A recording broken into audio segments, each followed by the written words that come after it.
Protests in Spain, anger in Mexico. Tourists are being told they aren't welcome. Why are we all going to the same place? Why is tourism being protested? And what can we do about it?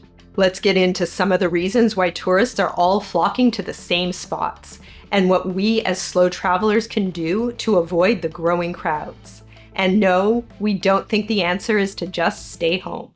According to research from McKinsey, 80% of travelers are visiting just 10% of the world's tourist destinations. And 66% of travelers want to travel more now than before the pandemic started. So we're not just imagining that crowds are bigger, they actually are. But the world is really big, so why are we all flocking to the same places? One reason is social media and influencers. Like if, for example, say a popular recording artist puts out a song about a character, and that character happens to have a portrait of themselves up at a museum in Germany, then everyone flocks to that museum. We're all being fed the same posts by the algorithm. Popular influencers post pictures of themselves by a beautiful mountain, and all of a sudden we all want to see it. For example, Rainbow Mountain not far from Cusco in Peru wasn't very popular until about 10 years ago, when it started receiving a lot of media attention. After that, it became a major tourist attraction, causing friction among locals. Really, there's nothing wrong with a post going viral and a place becoming popular. But there's this trend among people that see a picture and then want to recreate it featuring themselves. Why not find somewhere new and make your own great picture? Everyone wants to go to those well-known locations, and they aren't willing to, or they don't have the time to research alternatives.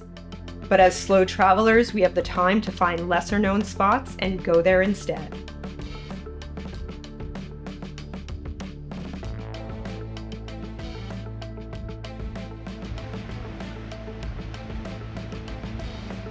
As slow travelers, we can find these. We can avoid the crowds and go to a destination that wants our tourism and can benefit from it.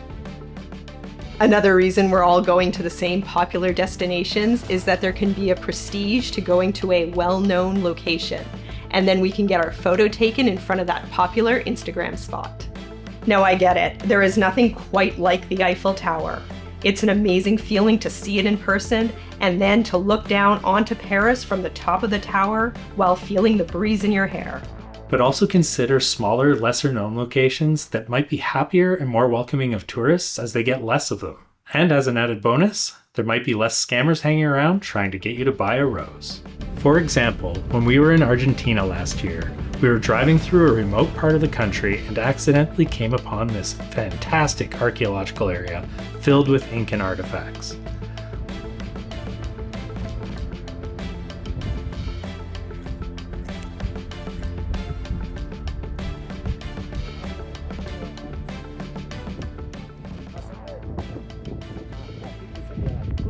As slow travelers, we have this luxury of discovering these much less known places that may take several days to get to. And on that note, another reason that people are often visiting the same tourist attractions is because it can be cheaper to get to those well-known locations. You can catch a direct flight to Paris or Mexico City, but it takes more time and money to get to remote locations. As slow travelers, we can take the time needed to get to harder to reach spots. And once we're there, it can be cheaper because we're not paying inflated tourist prices. We can also take the time to get more complicated tourist visas and figure out how to navigate in a place that doesn't have a lot of English or hasn't prepared any easy to follow signage for tourists. Bike parts encased in amber for the future generations to discover. As slow travelers, we also have the time to take the risk in going to a destination that hasn't received a lot of media attention. We have the time to go to that destination and explore it and really learn what it's all about.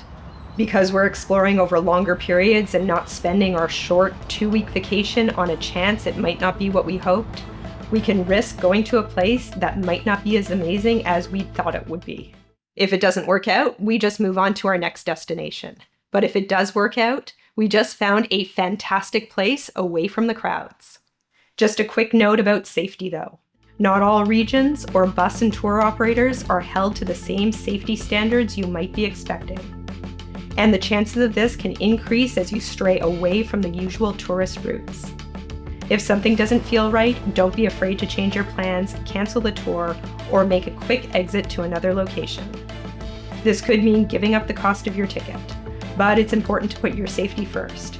Even reputable tour operators have made bad choices, so trust your gut. Slow travelers can also afford the time to go to tourist destinations during the less popular shoulder seasons when the weather might not be as good. We have the time to stay inside during the rain and still have plenty of opportunities to enjoy the sights when the weather improves. Unlike vacationers who often pack their schedules so they can spend every day sightseeing and might miss out on some opportunities due to bad weather, we can afford to wait out the storm.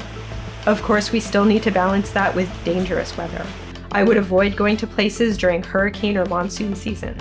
Or if I did, I'd make sure I had a plan for it. With so many tourists following the same social media posts and going to see the most popular sites during the busiest times of the year, we have an opportunity as slow travelers to branch out.